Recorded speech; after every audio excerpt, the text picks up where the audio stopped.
Okay, so this video is going to be going over topic 9, plant biology, and I've kind of divided it into, there's kind of the official 9.1, 9.2, 9.3, 9.4. I've kind of summarized it into 3 categories, which is going to be transplant in plants, and then growth in plants, followed by reproduction or flowering patterns in plants. So I'm kind of putting 9.1 and 9.2 together to look at kind of xylem and phloem transport. So it'll be a big chunk, but as kind of one concept, which is basically how do vascular plants transport things. So this kind of first category we're going to look at is going to be related then to the transport.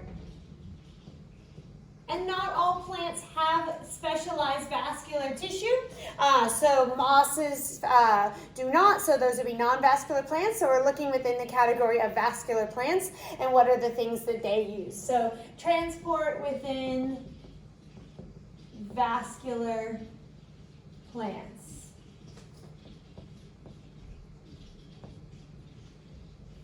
So vascular plants, and this is going to be our vascular tissue, and there's 2 types of vascular tissue you need to know about, and you could have to identify them from a diagram. So if we were to be looking at a diagram, we would see some that are bigger with thicker walls, and then on the inside of those we would see smaller ones with thinner walls. And that's our xylem and our phloem. So we're going to do a little comparison of xylem and phloem to start off with, just because I wanted to kind of start with how they're related, which is both being vascular tissue, look at those differences, and then we'll go into water transport, which of course happens in the xylem, and then separately look at sugar transport, which happens in the phloem. Okay, so xylem, which is going to be our bigger, wider ones with the thicker walls. And then we have phloem. Okay, so if we look at the differences between them, of course the main difference is going to be what they transport. So when we talk xylem, we're talking about the transport of water and dissolved minerals. So we generally think of water, but do remember, kind of as we'll get to in a second, when we're going to use active transport of minerals from the soil, that's going to also move up the xylem with the water, so it kind of pulls the water in and makes the solution. Whereas phloem is going to be associated with the transport of sugars. And I'm just going to use specifically sucrose. And also, if you remember from when we talked a little bit more about that, kind of other food materials, including amino acids. So transport of kind of amino acids that are going to be used to build proteins. So we tend to focus on sucrose and on water, and that's certainly going to be our emphasis, but just added those others so that we were aware of that as well. Okay, next thing we want to know is kind of what is the order of direction. So you can say 1 or 2, but I want to be a little bit more specific. So when we're talking about xylem, we're specifically talking about transport from the roots all the way up to the leaves. So single direction, and that direction is upwards. When we're talking about phloem, we're going to say it can go in 2 different directions, but more specifically, we're going to say it's any transport from a source, which is going to be the leaves, to sinks, which are going to generally be roots, but can also be like fruits and kind of areas above as well. So generally roots and fruits are the main ones. So those are your most common sinks where they'll put a significant amount of sugar is in one of those 2 places. So there's our phloem is source to sink. Okay, a little bit about how the cells actually look. So cells of your xylem are going to actually be dead cells, which means they also have no kind of cellular components that have been removed, so dead cells with no organelles, and they're going to have no kind of separations between them, so they're going to have no end walls, so they just kind of create one even kind of vessel that has no kind of connecting points between the individual cells. In phloem, they are actually living cells, some with organelles. So if we look at in terms of what do we mean by the organelles, of course the companion cells are going to have more of the kind of nucleus mitochondrial organelles to help support the sieve cells. But even the sieve cells are living cells, so that's a distinction there. And the cells themselves are separated by sieve plates.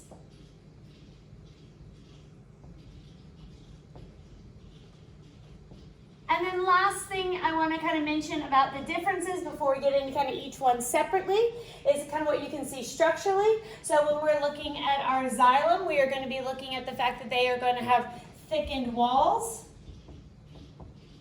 And the things that thicken it is lignin, which also protects them for low pressures. So they particularly have to withstand the lower pressure. Phloem generally builds pressure, so it doesn't have that same adaptation required. And these are also going to be wider, so they are going to have the greater kind of diameter to them.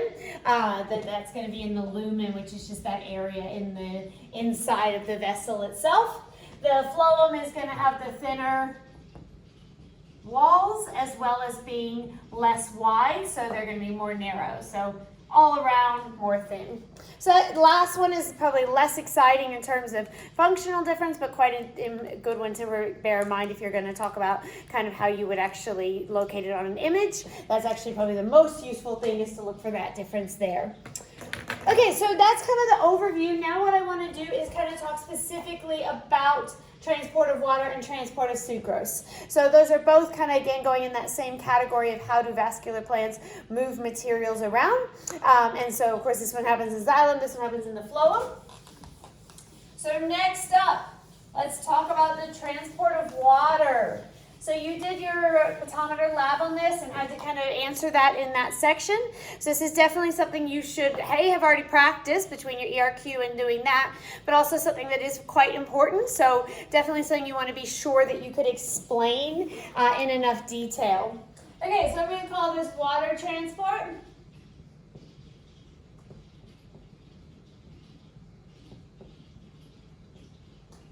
Another term for it I'm going to use for kind of the overall process is transpiration pull.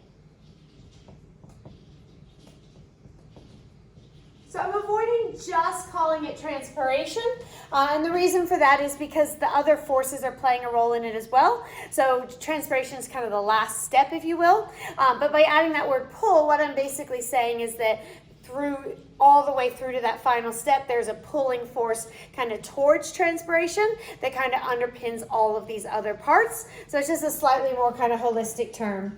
So when we did this in class, I did it as like a big plant diagram. So I like to just represent things differently.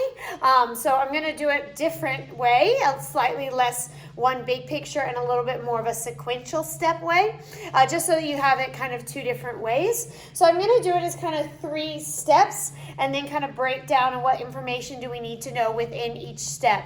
So essentially our steps are going to be that we need to get the water in from the soil into the actual roots. Second step is we need to move that water up against gravity in the stem, in the xylem. And then the last step is that the water is then going to leave the plant through the leaves by evaporation and then transpiration out of the stomata.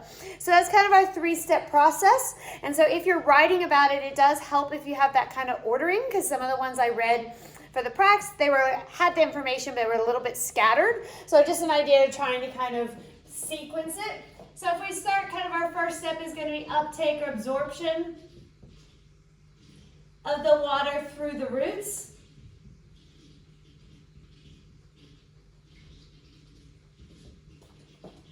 Then from there, we're going to have the transport of water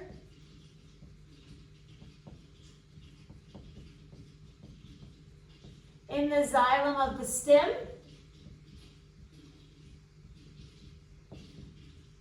And it's going to move all the way then into the leaves. And then we're going to have the evaporation of water. So evaporation and exit of water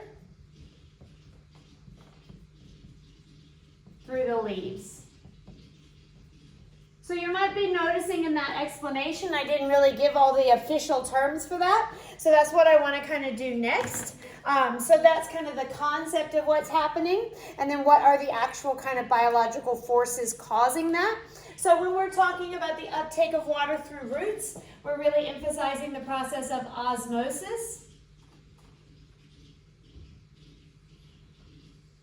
When we're talking about the transport of water through xylem, the most important process that's kind of underpinning that is cohesion.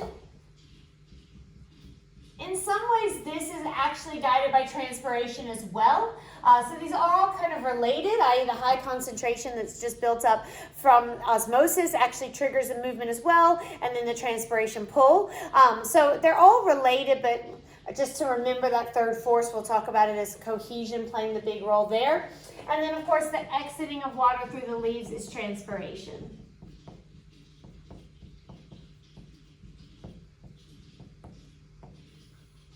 So these are the events, and then those are kind of the biological processes that goes into it. So then within each of those little processes, let's go into a little bit more detail about what you would need to be able to explain for that. So for osmosis, I want to make sure we understand kind of the sequence of events whereby we can actually use active transportive minerals to prompt this. In the event that the actual soil had high water content, so recently after rain, something like that, it's possible for water to move directly through passive transport without needing that component. But there's a lot of instances where the actual roots do already have water, and yet we need to continue to pull it. So this is kind of the way that they can accommodate getting water in through the roots kind of regardless of soil type. So let's look through the steps. So if we're going to uptake water in through the roots, we're actually going to we need to use a concentration gradient. So remember, osmosis is going to be movement from high concentration to low concentration. So we want to try to move to the lower concentration of water. We want to move in. So sometimes that works really well just by having really wet soil. In the event, however, that that's not the case, the way we can move water is through actual solute concentration. And so then water will move into the roots because they have a higher solute concentration. So in order to achieve that, we're going to actually use active transport of the minerals in the soil.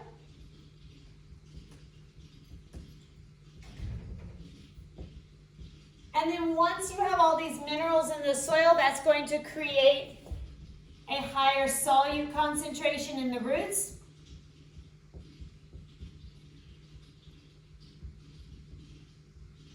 So that makes the roots hypertonic. And water naturally is going to go to the hypertonic environment. So then the water moves with the concentration gradient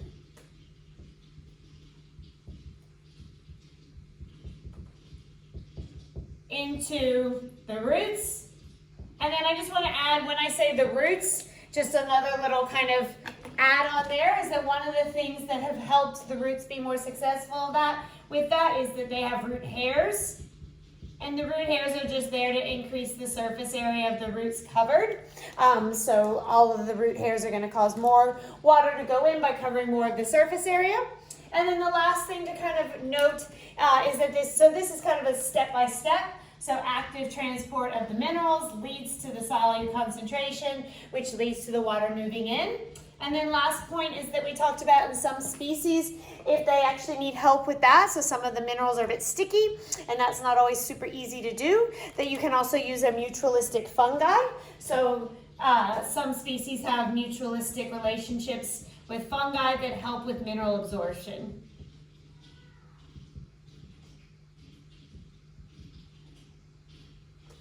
So I'm just being kind of vague there because I'm trying to do summarizing. So in some cases, you'll have a fungi that actually supports that kind of mineral absorption. Okay, so that's kind of a brief, but covers everything you would need to know about that step. Okay, over here for cohesion. So one of the things I was noticing when I was, again, marking prac reports was that we were not kind of giving enough explanation of what exactly cohesion is. It was just straight cohesion, or cohesion is water bonding with each other, but not really accounting for why. So I just wanted to briefly take this chance to kind of remember, how do we get to cohesion? So cohesion starts because water is polar. And so the hydrogen has that slight positive charge, the oxygen has a slight negative charge. So electropositive and electronegative. So different kind of wording that you can use for that as long as you understand that. As a result, that causes hydrogen bonds to form between the hydrogen of one water molecule and the oxygen of another water molecule. So hydrogen bonds form between the opposite charges of different water molecules.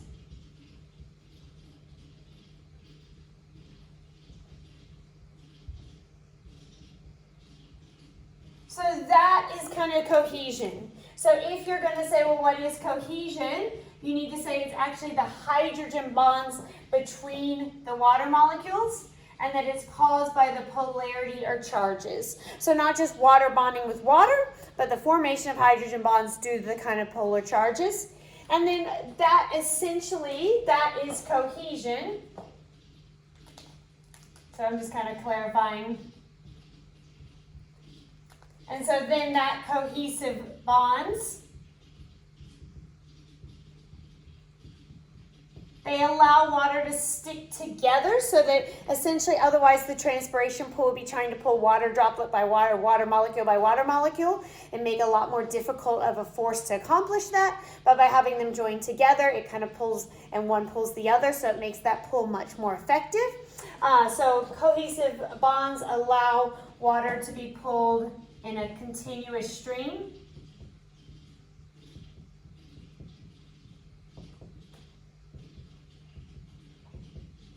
And I emphasize the thin xylem tubes. Of course, we said they're not as thin as phloem, but comparatively thin, so it's not like the whole tree trunk is one xylem. So if we're going to try to use essentially a form of capillary action where we're going to be trying to pull the water up against gravity, we do need to have it be in fairly thin tubes. So it allows the water to be pulled in the thin xylem tubes as a continuous stream.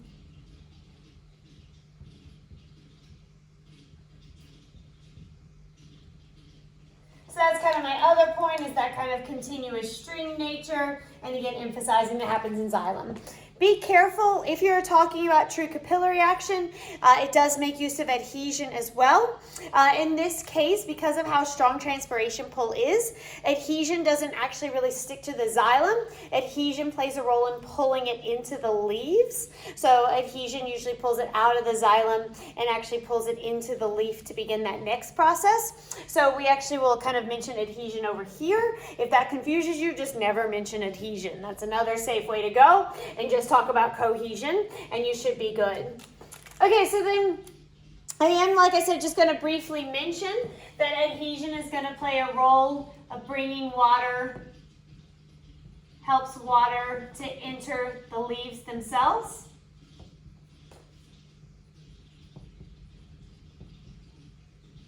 So there's an attraction. Adhesion is attraction between polar substances. So the actual kind of cellulose of the leaves, the cell wall of those cells actually kind of attracts the water and pulls it in. So that's an explanation. So they're kind of in the xylem away from those cell walls, and then as they kind of approach the leaves and we have these new kind of cellular components, that is what is going to actually pull it in. Again, if that's like, whoa, that confused me, and you think you might feel really tempted to start talking about adhesion here, just leave that part out and just say the water enters the leaves. Once the water is in the leaf, it evaporates, so water turns to vapor, which is the process of evaporation inside the leaves. So there's this kind of distinction whereby the actual transition to vapor is not quite the same as transpiration. Transpiration is then the exit of that vapor through the holes. So essentially, like if the stomata were closed, then it wouldn't be able to escape. So it's a bit of a word thing, but essentially that water vapor then exits through the stomata, and only if they're open.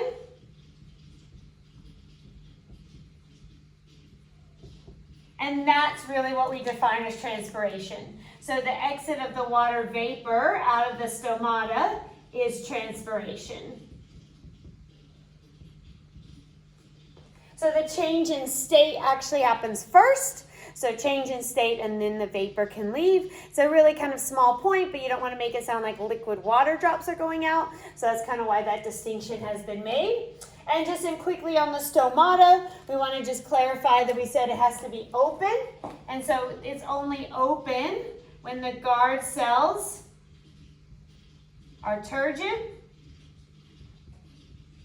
which just means there's enough water. So when there's enough water for those guard cells to be swollen, that causes them to separate, and then that's going to actually enable the water to come out of there. So that's just an adaptation. Okay, a couple of things that I want to add to this. So first of all, this is kind of the pulling force. So we notice we use this word pull. So you could kind of make an argument that that's actually kind of the driving force for the whole process.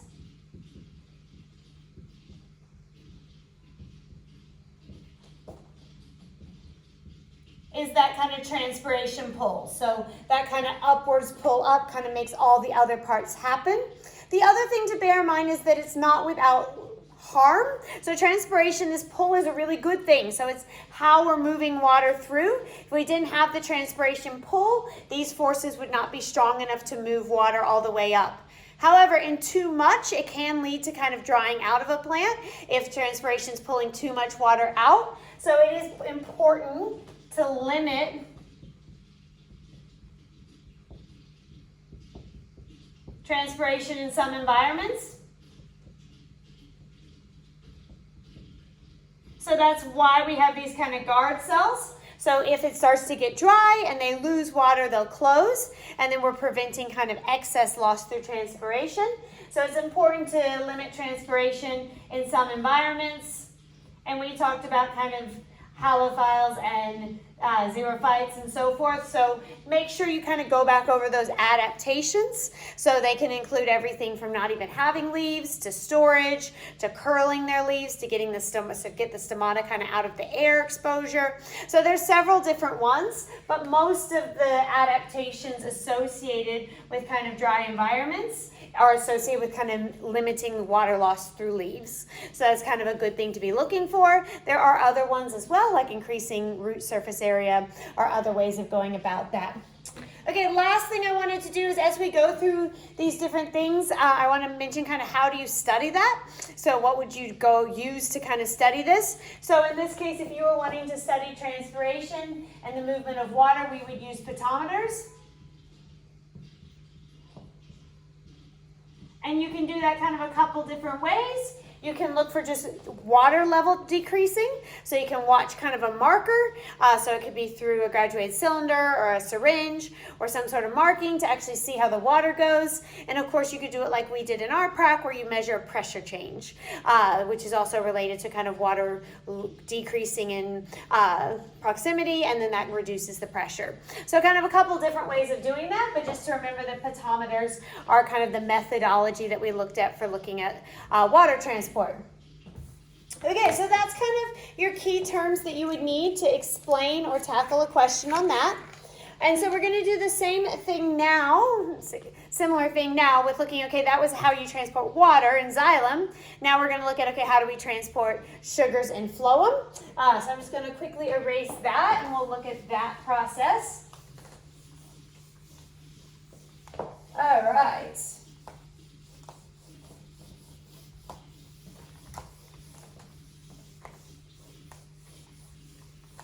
And there's a term for that, which is called translocation. So that is a word worth knowing. So now we're going to look at sucrose transport.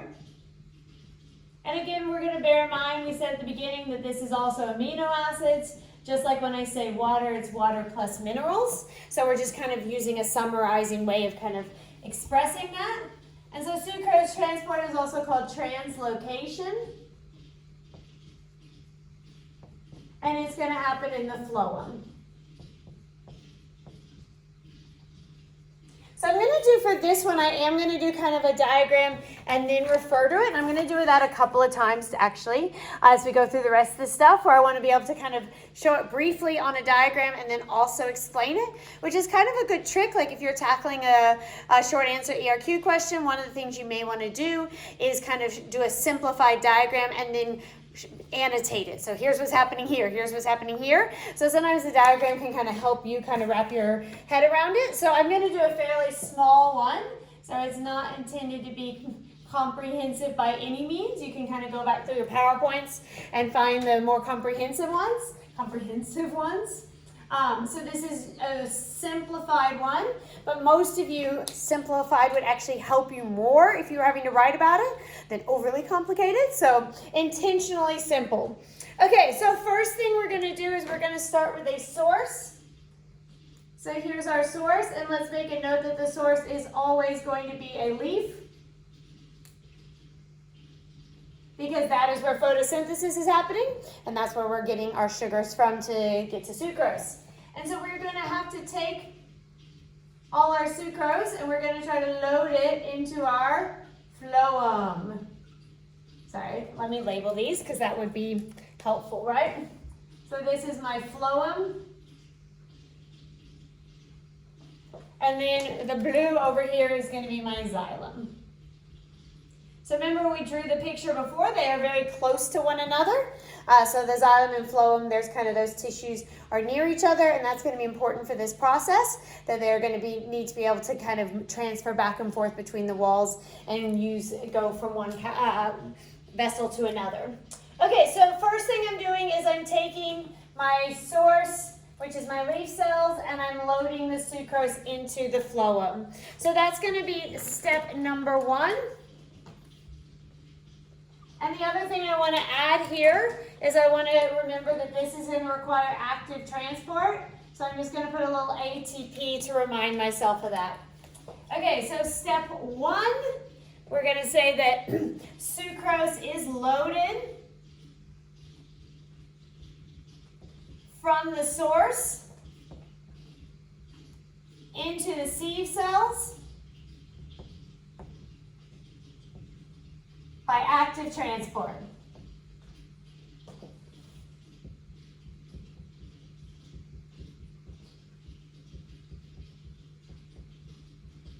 And there's some information that you can go back over. So there is an apoplast and symplast pathway, whereby one way you can do that is by actually using a co-transporter, so using active transport to transport protons. And then once you've moved the protons, then when you transport the protons down, that also brings sucrose in. So you don't necessarily, I'm just going to put that as an example. So I'm just going to put co-transporter with the hydrogen protons. The other option through the symplast route actually involves converting sucrose into an oligosaccharide and using that conversion to maintain a concentration gradient. So a couple different ways of doing it. You can go back over the nitty-gritties of that, but the main thing is I want you to know that it is an active process that requires ATP. Okay, once you've actually done that and you've created all that sucrose, this is now a high solute area. And I'm going to use a term that we introduced in this area, which is water potential, that now has low water potential. So water potential is kind of the ability of water to be free to move, or kind of how tied down water is. So when you have a high concentration of solutes, it's going to cause a low water potential. And I might just make a note of that here while reviewing. So high solute concentration is going to cause a low water potential. And that symbol means water potential. So think Ariel's dad with his trident lives in the water. You see a little trident like that, that means water potential.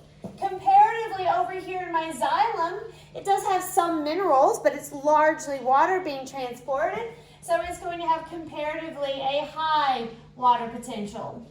So what's going to happen is that water is then going to go from high to low. So water always moves from high water potential to low water potential, or moves from low solute concentration to high solute concentration. If you're writing about an ERQ, use which term makes the most sense to you. If you're like, I'm really good with tonicity and solute concentration, then use that as your explanation. So it's going to move in that direction. So that's going to be step number 2. So the high sucrose concentration in the phloem causes the passive transport of water.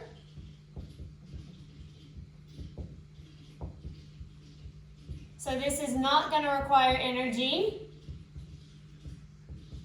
And it's going to move from high water potential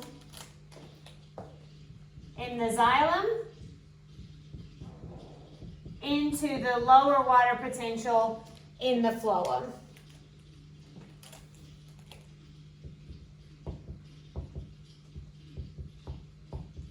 And again, my phloem, because of this high sucrose concentration, that high sucrose concentration is causing it to have the lower water potential. Okay, so now that is going to cause my water to move over. Because of the incompressibility of water, when water starts to all join in one place, it actually creates hydrostatic pressure.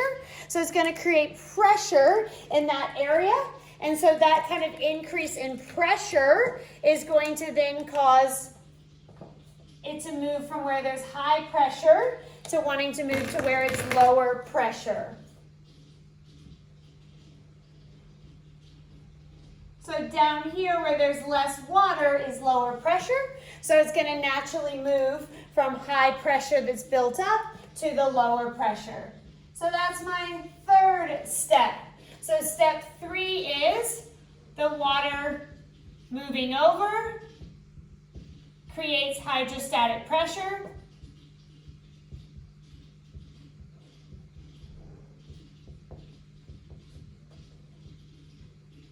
And all the solution, so the water plus the sucrose, is going to passively, so this is not an active process, is going to move passively to lower pressure environments. And those are going to be by the sink. So we're drawing it one direction, but if above there, up at the other sink, if we were looking at a fruit, if there's lower pressure, it would have gone in that direction. So the key is it's just going from where there's accumulating high pressure. So again, once this water is here as well, that's creating kind of a high pressure environment at that point. And so that's going to cause it to want to move to where it's lower pressure. So that's how we're going to move it away from the source towards the sink. So this is really the source to sink. So this is basically here loading it, but this is actually the process that does actually move it source to sink. And then down here we'll have our sink. And so now what we want to do is we want our sucrose to go out of the phloem and into the sink.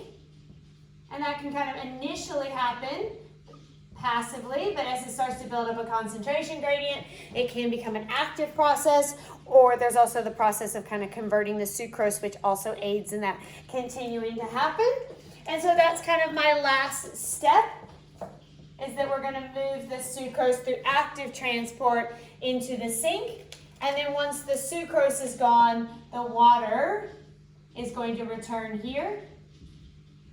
And then converting the sucrose to the oligosaccharides is important for that, so that we make sure that we're not maintaining a really high sucrose concentration right as it's leaving, or the water would leave with it. So as soon as it leaves, it's converted, and by doing that, it kind of, the water doesn't have the same pull to go forward, and so it goes back into the xylem and joins there. So that's our last step, is that we're going to, sucrose is actively loaded into the sink cells, and water returns to xylem.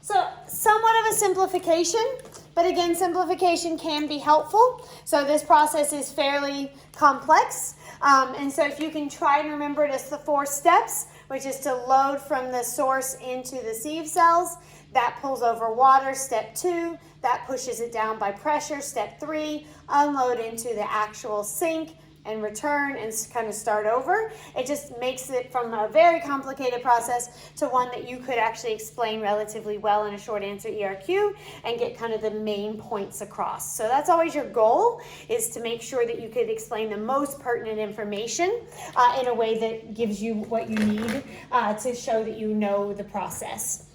We did for the transpiration, we did how do we study this? So we're going to do the same for this. So if we wanted to study how this is happening, there's two different things that they work together that we talked about that we're going to use, which is going to be the carbon-14 isotopes.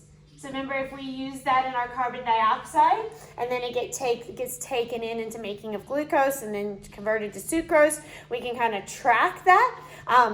So it's just a way of kind of actually tracking we can kind of expose one leaf at a time to it and kind of see where that actually the glucose is going by tracking it. And then the other thing they've done with that is the aphid studies. So remember, their stylet is their kind of long extension.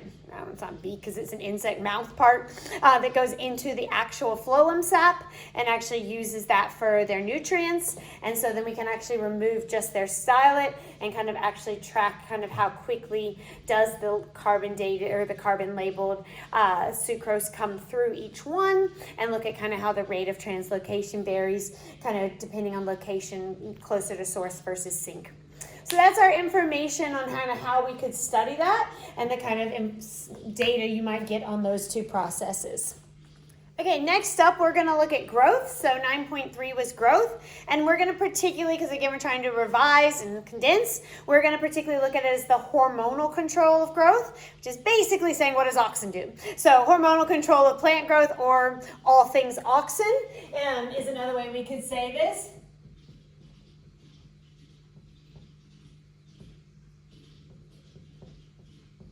And again, this is an area that's quite complicated, so I'm going to try to summarize it and try to do it in 20 minutes or so, which isn't going to do justice to all of it, so go back through all your slides, but hopefully we'll hit the key points. So I want to quickly review auxins versus cytokinins, do a little diagram on apical dominance, and then basically phototropism, gravitropism, and kind of like I did with the translocation, we're going to try to do it in kind of 4 steps each, even though like in class we went through and it was like 12, 13 steps. So we're going to kind of put some things together and make sure we can kind of create an overall sequence. Okay, so kind of the 2 hormones that we need to focus on and that are going to be really important for us to talk about is going to be auxin and cytokinins. There are others, but they are less important in your course, so we are going to make sure we're really clear on these 2 hormones.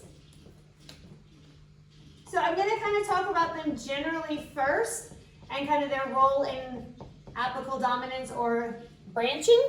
And then from that point, we'll basically focus on auxin because it's the one that's going to play a role in the tropisms. Then we go from there. So information about where they produced. So the auxin is going to be produced at the shoot apex.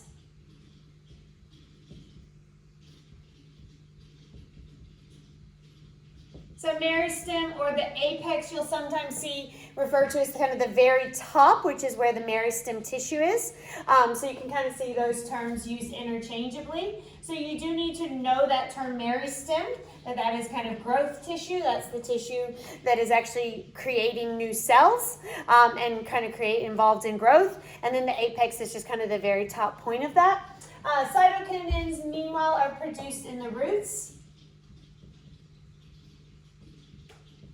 And the very end of the roots is going to be your root apex or the root meristem. What is their overall, like just broadly speaking, what do they do?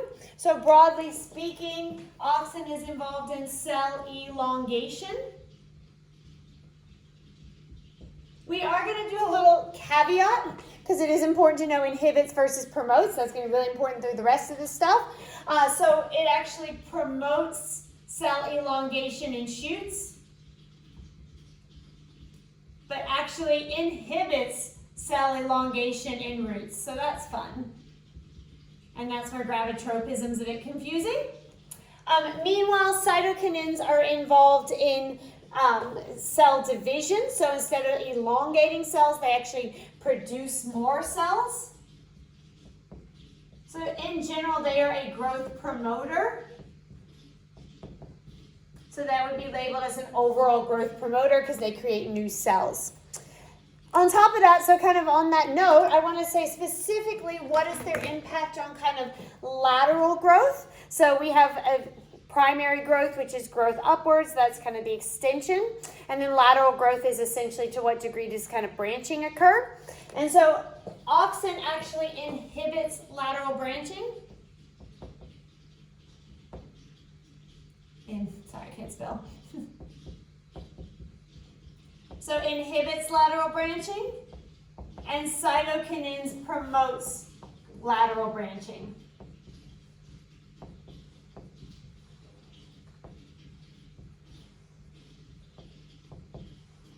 Okay, so then let's look at what does that actually look like in terms of the impact. So we're going to draw a little diagram. And I am going to kind of label, I want to have some room, so over here, trying to figure out where I actually have room. This diagram, this phenomenon is called apical dominance. It's just worth knowing the official titles for things so that if you were to see a question that was like explain apical dominance, I want you to be like, oh, I have no idea what that is. So down here we have our root apex. Up here we're going to have our shoot meristem. I'm just using both of those words somewhat interchangeably so you're comfortable with either. And then along the way we have our little lateral meristem buds. So that's lateral meristem. And those are going to be responsible for growing outwards to create branching. Okay, so let's look at kind of what we know about where these are produced to put this all together. So if auxin is produced at the shoot, up here we're going to have high IAA. So there's another good reminder that you need to be able to recognize auxin and IAA are the same thing. Down here we're going to have low IAA because it's not produced there, so some of it's going to kind of transport down, but not very much. So we're going to have relatively low levels. Meanwhile, the cytokinins are going to be the opposite. So the cytokinins are going to be high here and low here.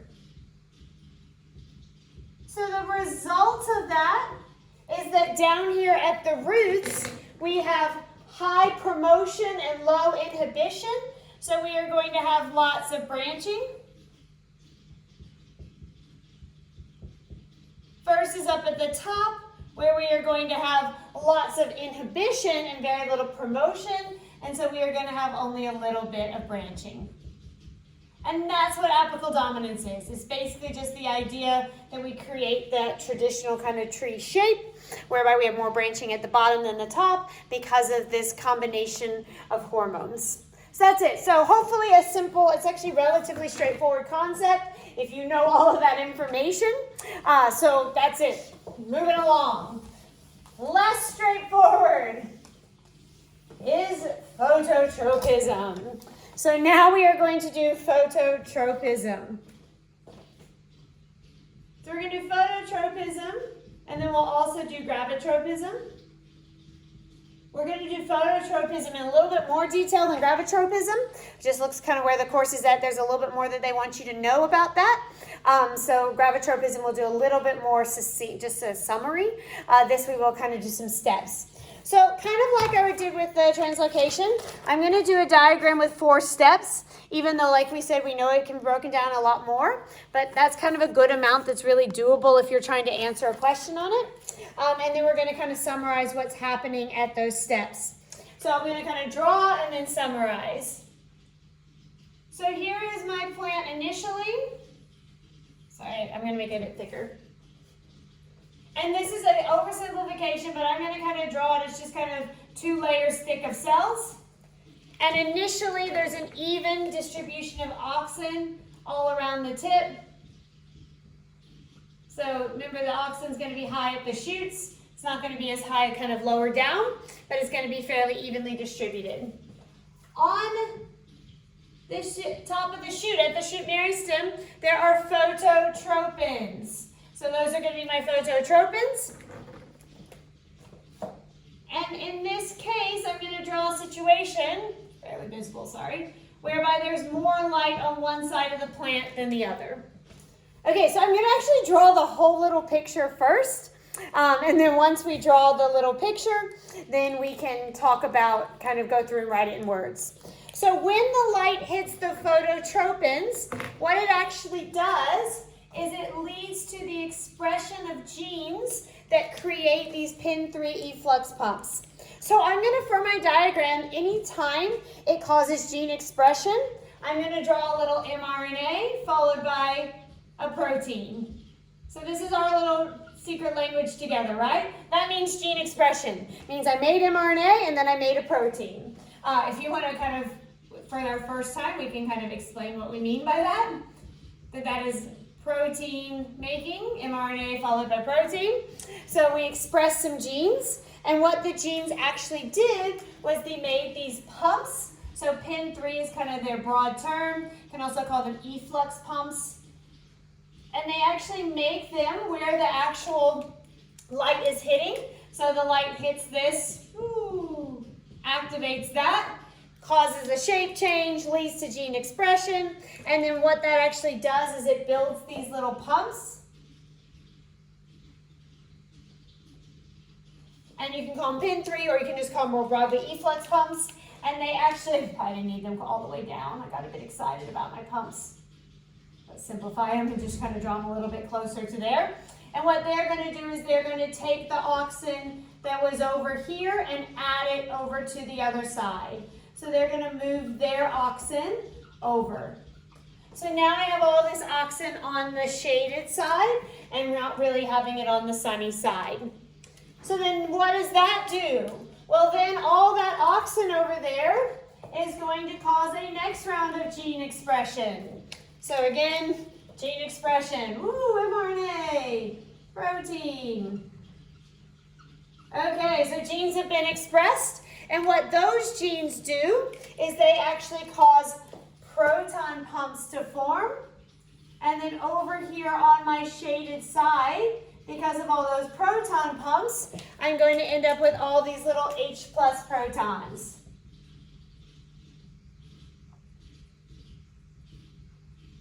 So I'm going to end up with, particularly up here, again, probably higher up and not drawing it quite so far down. I just get excited. So we're going to end up with all these little protons over on the cell wall on the shaded side. That triggers the arrival of expansin. I'm going to draw expansin like they're a superhero, but I don't really know why.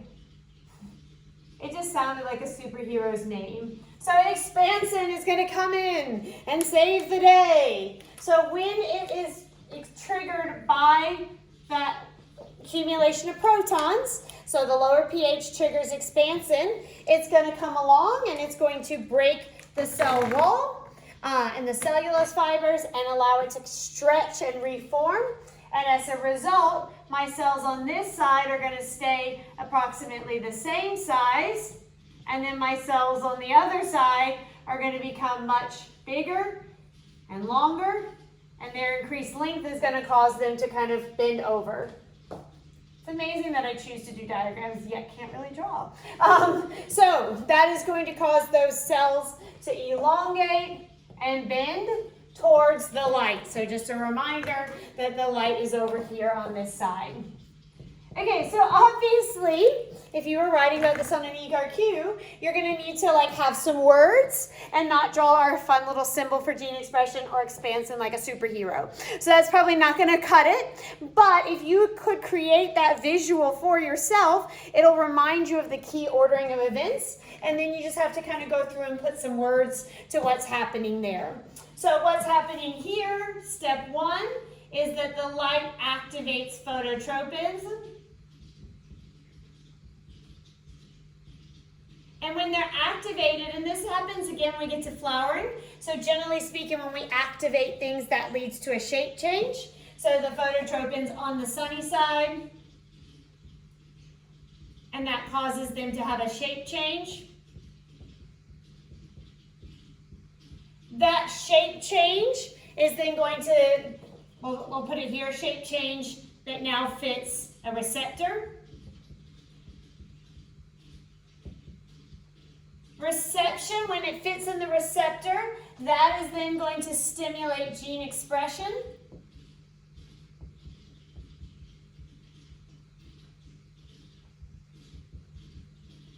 Of these PIN3 or efflux protein pumps. So it's going to stimulate expression of those pumps. And what do those pumps do? They actually transport the auxin from the shaded side to the sunny side.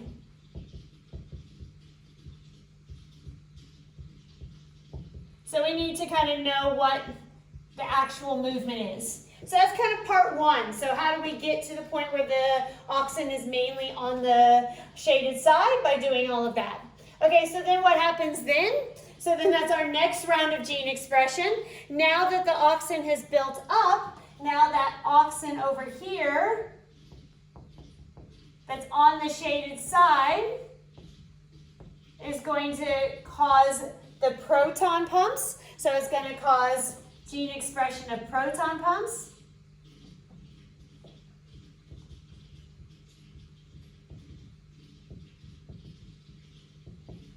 And that's going to cause the movement of hydrogen protons at the cell wall.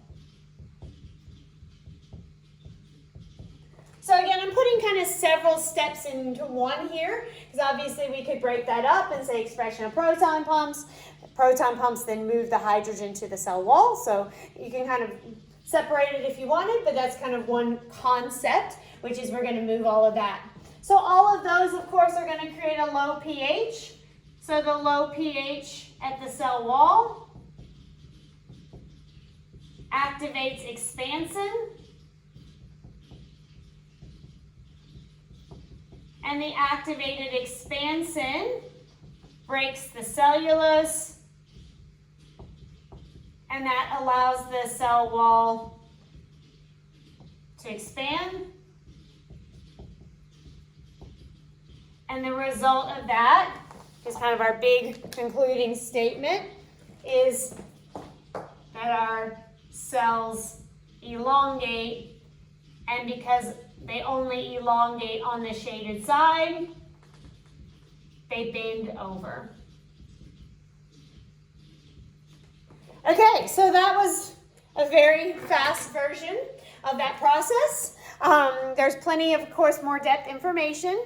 But honestly, if you could repeat that, you would have enough information to get full marks on any question that was asking you about that. So that covers all the detail that you would need, probably and more, that kind of accounts for that process.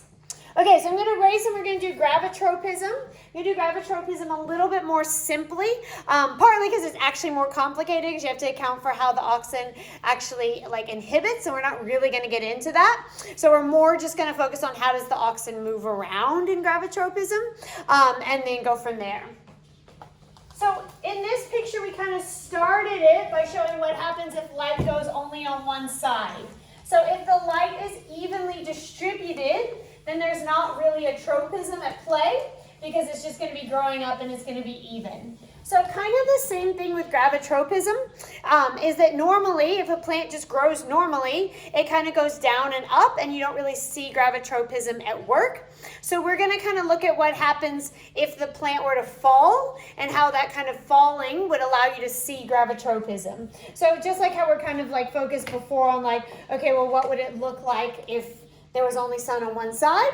We're going to kind of do that same idea here of how does gravitropism kind of correct for gravity.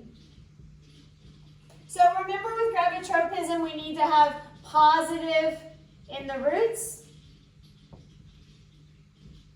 and negative in the shoots. So we need to say, why do roots grow down? Why do shoots grow up? So again, I'm going to draw a little picture here. So here is my kind of plant as it should be. I'm going to try to do something a little bit complicated. Like so. And if plants are correctly kind of oriented, they have these little organelles called the staphylis, and the staphylis should kind of fall at the bottom of each cell. So those are these little organelles that are naturally kind of sitting at the bottom of the cells. So I'm drawing mine. It probably needs to be more than 3 cells big, but we get the idea. So those are going to kind of naturally sit at the bottom of cells. If that were to be flipped over, so that cell's doing what it's supposed to be, but if something happens and it gets turned on its side, like so, then what's going to happen is those staphylococcus are going to kind of naturally orient back down. So what would have been, they would have been like, if you turned them, they would have been like here. But what's going to happen is they're going to fall down. So they're going to go back to being on the bottom, so that they should always be sitting on the bottom. So staphylococcus always need to be on the bottom of cells, and that's really important because that's helping to orient with gravity. So essentially, if they fall and sit on the bottom, those are actually what's used to kind of respond to gravity. So these little organelles, and that's kind of one of the things I want you to know is basically it's positive or negative, still involves auxin, and has these cool organelles called the staphylococcus that have a role in the process. Okay, so then what do the actual staphylococcus do? So we're going to go back to our friends, the pin 3 pumps. So here's my plant. So I'm just trying to draw the 2 colors to represent this. So what we're going to do is the staphylococcus are going to trigger the creation of pin 3 pumps. And those pin 3 pumps are going to take auxin that was kind of scattered and start to move that auxin down. And again, I'm kind of going like, you're probably like, what is the mechanism? How do the staphylococcus do that? It's always gene expression, and you don't need to know. So that's the short answer. Gene expression magic, this is what happens. So now all of my auxin is down low. So this is the part that I want to kind of make sure we do understand, that idea that auxin has different impacts. And so I'm going to try to draw this now as kind of 2 levels, which I probably should have done all along, sorry. And so my auxin is all accumulated down on this level. So there's more auxin on the bottom than the top. Sorry, that's really making me sad now that I didn't draw 2 levels all along. Makes me feel like I just made this up. So I'm just drawing some levels now for my own sleeping at night. There you go, some levels. So I have 2 layers. So now I have all this auxin. So what you need to remember is that here in the shoot, auxin actually promotes elongation.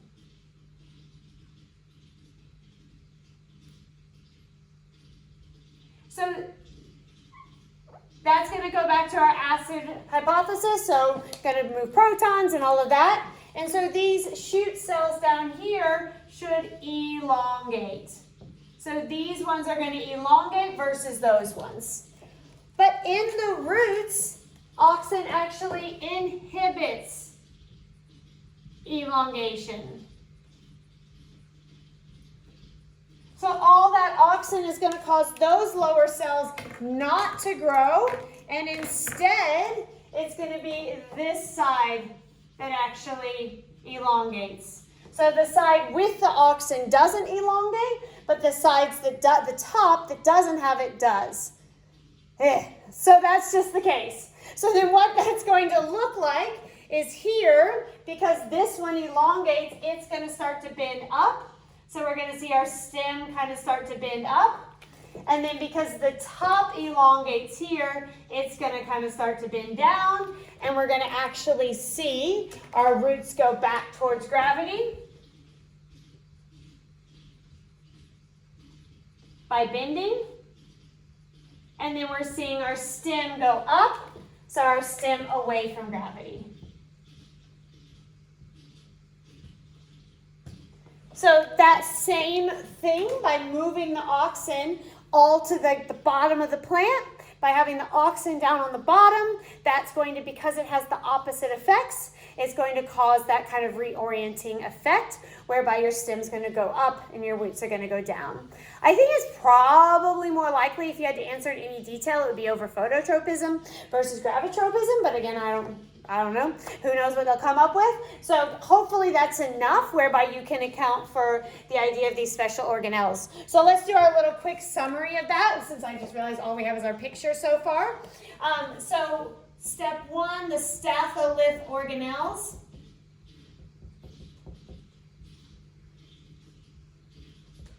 Are going to always move to the bottom of cells.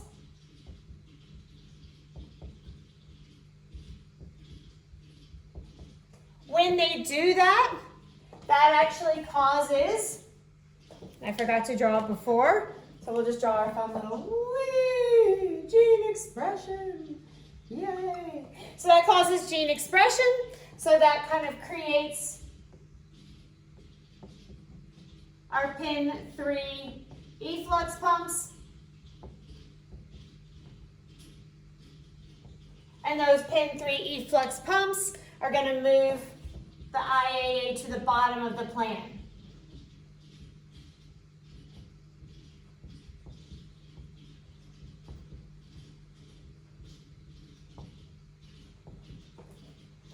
So again, if it's in correct orientation, we don't really have that moving, and so that doesn't really trigger it. So it's really when the kind of that reorientation of the Staphylococcus, if they move to the bottom and they shift, that signals this kind of production of the PIN3 efflux pumps, and we end up with all of this auxin at the bottom.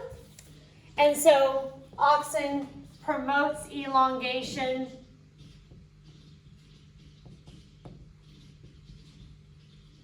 Auxin promotes the lower level to elongate in the stem.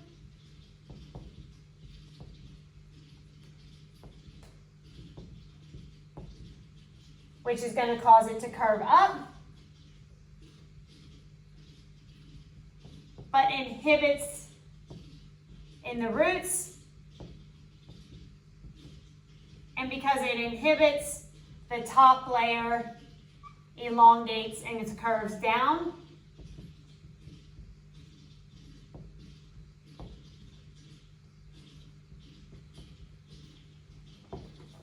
And the result, of course, of that is that the plant reorients with the roots towards gravity and the stem away. So again, a little bit less of the micro level and kind of the exact steps, also because you already kind of understand the relationship between PIN3 and transport, makes that a little bit easier. Okay, the last piece is the plant reproduction, and the emphasis is really on flowering. So we're just going to kind of label this section flowering in angiosperms. And I'm just putting that angiosperms as a little reminder to us that not all plants use flowers. So gymnosperms do use pollen. I don't think that's quite visible, sorry. Gymnosperms do use pollination, but they do it with cones. Non-vascular plants do not use the flowering or cones. Same with the ferns and so forth. So just making sure that we are clear that that is not an everyone thing, but a very specific adaptation of these types. So let's kind of outline the process of plant reproduction. So there's kind of two things you need to know. You need to be able to account for kind of the overall flow in plant reproduction. And then the second thing is we need to talk about the short day, long day plants. So those will be kind of the two things that we'll talk about. So I'm going to do it as kind of a 4-step flow chart because we didn't really do it that way in class, just as a different way of summarizing it, whereby the first step is that pollination has to occur. And all of that, of course, involves flowering, so that's where that's going to become important. Once the pollination is really the transfer of the pollen, so once the pollen has been transferred, we then have to have fertilization, which is that we have to actually join the two gametes together, and that fertilization is going to also include kind of formation of the seed. Once the seed has been formed, the seed needs to be dispersed away from the parent plant. So pretty mean, they're like, don't take my food, get out. So we're gonna remove the baby plant from the parent plant. And then once it's removed and it's in an environment that's supportive, that baby plant is going to germinate. And so kind of our last step in the process is germination. So just making sure you're kind of clear on each of those steps and their role. We're gonna go through a little bit on each one. So on pollination, one of your skills is that you could have to be able to draw a flower. So if you were to have to draw a flower, Always remember, I would say start with your female parts. So there's my stigma, my style, and my ovary. I'm going to draw some ovules in there. Then I would draw some male parts. Just draw you some anthers and some filaments. And then just make sure you remember that there's some pretty petals attracting the pollinators. Done. So I always just kind of go through female parts, male parts, and petals. You could have a sepal as well, but it's probably not overly important for this process. And then just make sure you can account for the order. So pollen is going to leave on the anther. Then it's going to go to another plant. So remember cross-pollination.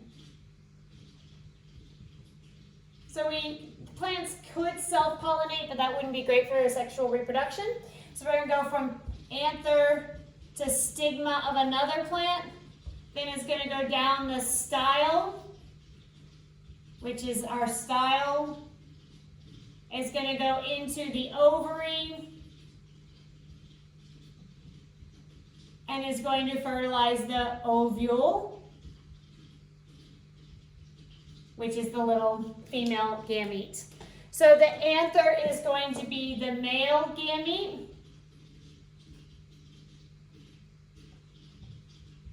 And the ovule is going to be the female gamete. Okay, so there's your flower. So practice drawing it. Make sure you can do that. Okay, so in fertilization, once the pollen has landed, fertilization is really kind of happening right there, kind of in steps 3 and 5. So during fertilization, when the pollen kind of lands, 2 haploid nuclei travel down a pollen tube.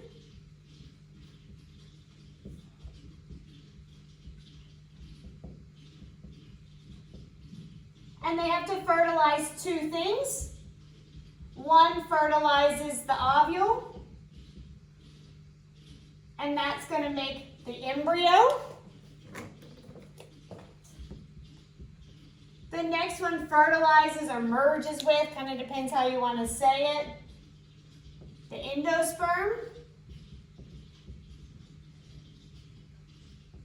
which just makes the endosperm. And so when you get the embryo plus the endosperm, you now have a seed. Then that seed is going to move away from the parent.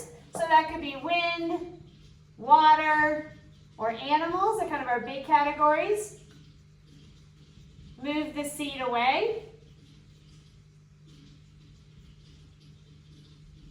And while we're on our little seed, let's remember that that is another thing, is that you could have to draw a seed. Seed has a nice thick coat. So there's my seed coat, or the testa. It has to have a little hole, the microfill, for the water to get in. There's my endosperm. And then there's my little baby plant. That's going to become the root, that's the radicle, and that's the pumule that's going to become the actual stem. Beautiful. Quick review of the parts of the seed as well. Last thing, for germination to happen, we need several things. So primarily it's going to need water and oxygen for the cellular respiration. It's also going to kind of need ideal kind of temperature so that all the enzymes can function. So it's going to absorb water through the microfill. So that's happening right there. That's going to allow the embryo to grow. And the whole thing kind of becomes swollen from that. As the water is being absorbed and the embryo grows, eventually that is going to cause the coat, the testa, to crack.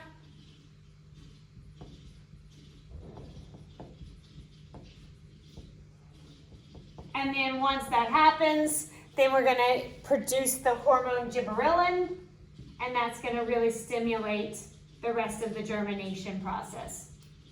You don't really need to know much about gibberellin, just that it's involved in germination. Okay, so that's kind of the overall process that's involved in reproduction. And all of these kind of rely, particularly this pollination, does rely on flowering. So we have to have the flower available for that. So then the next thing we need to look at is, okay, well then when do flowers come out? So you know enough to know that flowers are not always all the time. So most species flower at one point in the year. And so we're going to look at a little bit, how does it control that? How does it kind of determine when flowers come out and when flowers don't? Which is basically just photoperiodism and being able to account for short day and long day plants. So that's going to be our last little segment of this topic, and then we're done. Okay, so photoperiodism is just the time, depends on the length of the night really. It means the length of day, but it's really about the night. So we're going to go straight to just a diagram of long day plants and a diagram of short day plants. So we're going to account for how it happens in each. So we're going to start with long day plants. And just remember, when you see long day plants, there's kind of two things I want you to think right away. I want you to think, okay, when we talk about long day, what's really actually important is the short night. So that's really what's crucial. And then second of all, it helps to think, when is that happening? And so these are going to be our spring blooming flowers, right? So those are two things that are helpful to kind of right away think of. Okay, so I'm going to draw an overall little reminder about the PR, and then we'll kind of, so it's going to be kind of a two-part diagram, and then that'll put it all together. So we have our phytochrome. That's phytochrome. Okay, and so during the light, rapidly by light, it's going to turn into the other version, which is PFR, which is going to be our active form. And really what we mean by that is that's the form that fits with the receptor. So that's kind of what's most important. So the active form of PFR. During the night, though, some of it is going to convert back, but the key here is that we have a short night. Slow conversion back, but because the night is short, some of it is going to go back to PR, but the night is short enough that even at the end of the night, we still have PFR.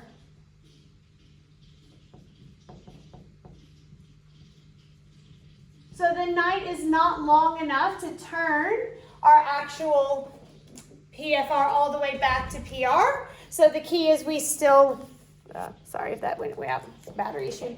We should still have enough PFR even at the end of the night.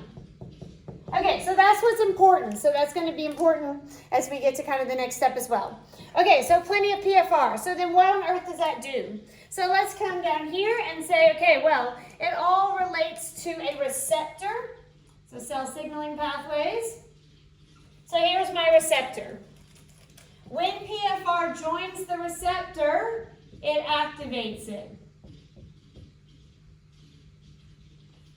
In this case, that activation leads to transcription. So in this particular case, when activated, this actually starts transcription. Whee! I'm just showing lots of activation. And this time I'm going to draw my gene expression in two parts. So it's going to make FT mRNA. So it's going to activate the transcription of the flowering time gene. This has actually all happened in the leaves, because that is actually where the light is going to hit, and this is occurring by light. I actually need to move that up to my shoot apex, where my flowers are actually going to form. So then my FT mRNA goes in the phloem.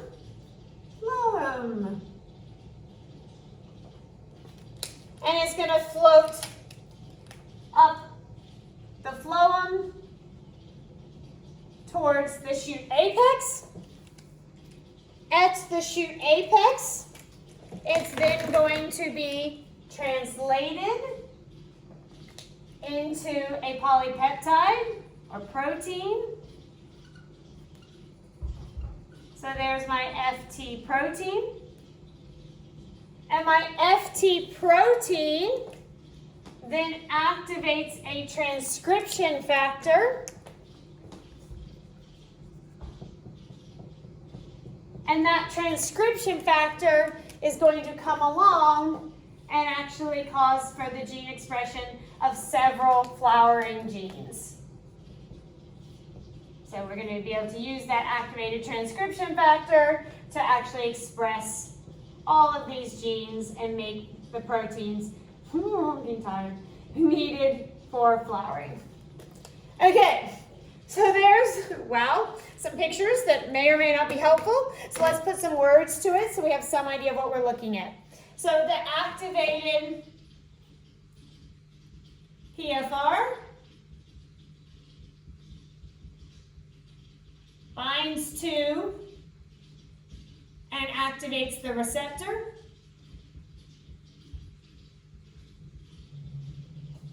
That activation stimulates, and that's going to be important when we get to our next one because it's actually going to inhibit it. Stimulates, activates, enhances, whatever, transcription of the flowering time. So remember that FT is flowering time. It should be pretty sensible from everything. I didn't write it on my sheet because I was running out of space, but if you have space, you can write it. So activates the flowering time gene. All of this has happened in the leaves. So now my FT mRNA travels from the leaves to the shoot apex.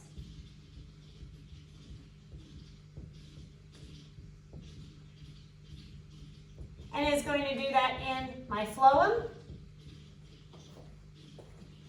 There it is going to be translated into FT protein.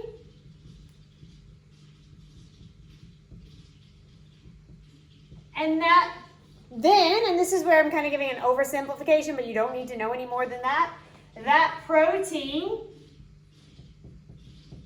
FT protein, activates a transcription factor that leads to the expression of many genes.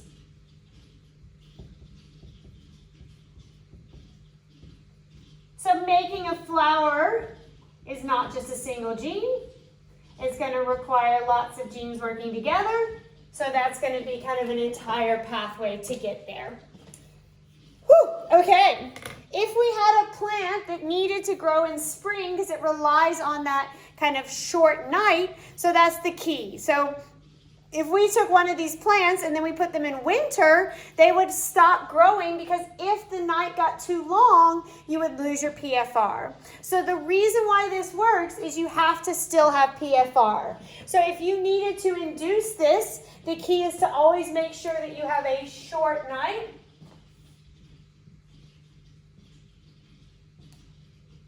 Or you need to make sure you have light during the night. So just in terms of how could we induce these to go even in winter? And so we're just going to make a note that this could be induced in winter with a flash of light.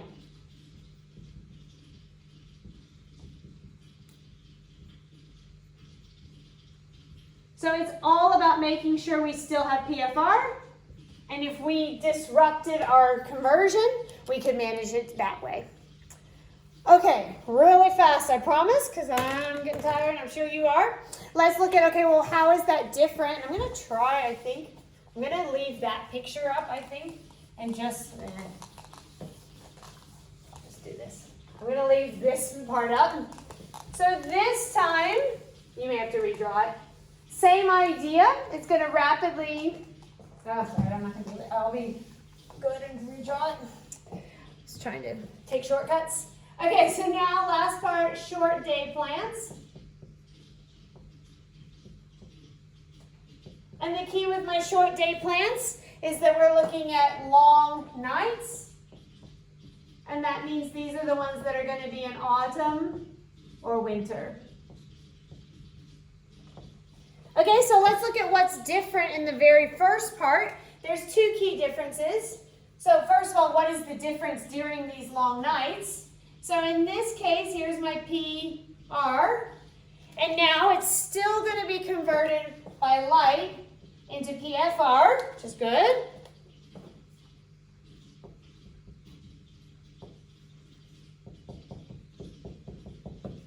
But because we have a long night, even though it's a slow conversion,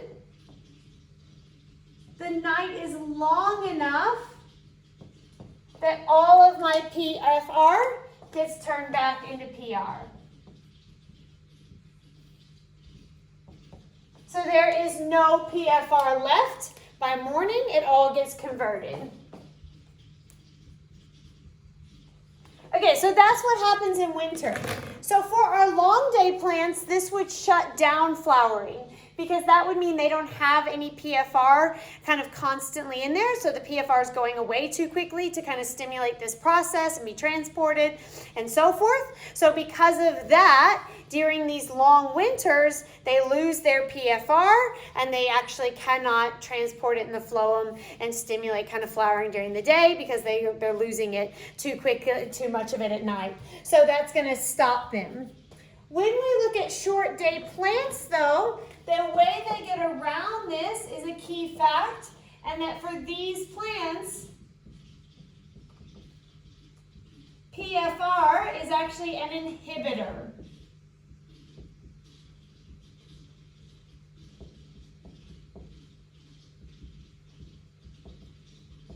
So it has the opposite effect. So this time, if we actually have PFR, so I don't know if I can remember my own color scheme, but there's my receptor.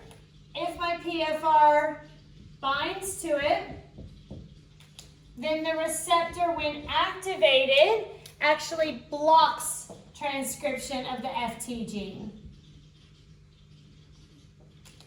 So when activated, the result is to block the transcription. So therefore, there would be no flowering.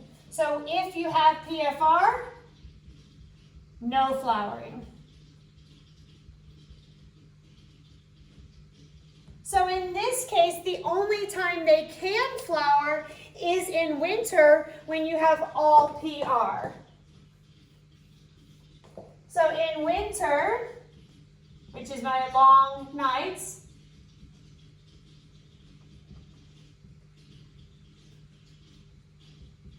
all PR, and that means that there's no blockage. So now, no PFR, inactive, therefore it does not block that transcription. So then this is able to be transcribed. It will be moved and turned into a protein.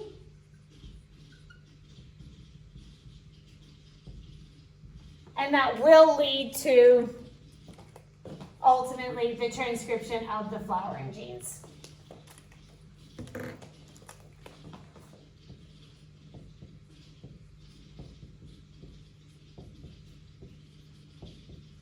So that will ultimately lead to that.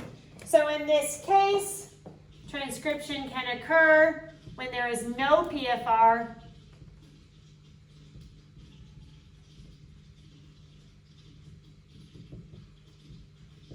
and then it's going to be the same pathway.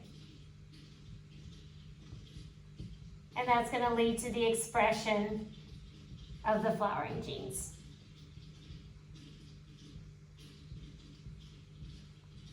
So these ones are a little bit harder to actually induce. If I wanted to induce this, I would just need more darkness. So I would basically have to cover them up during kind of the earliest parts of the evening or in the morning. So I would try to enhance their length of darkness. So that's really what's the key for them. So a little bit confusing on that part. Hopefully those diagrams make sense a bit. Otherwise, go back over kind of your notes and review all of that, and just try and remember that idea that PFR is playing a different role and that the length of the night determines whether you have PFR or whether it gets converted back. So those are kind of the two pieces. So how does the length of day impact how much PFR there is? And then depending on the species of plant, is PFR good or is it bad? And that kind of changes how they're going to react to the lengths of days. Okay, thanks.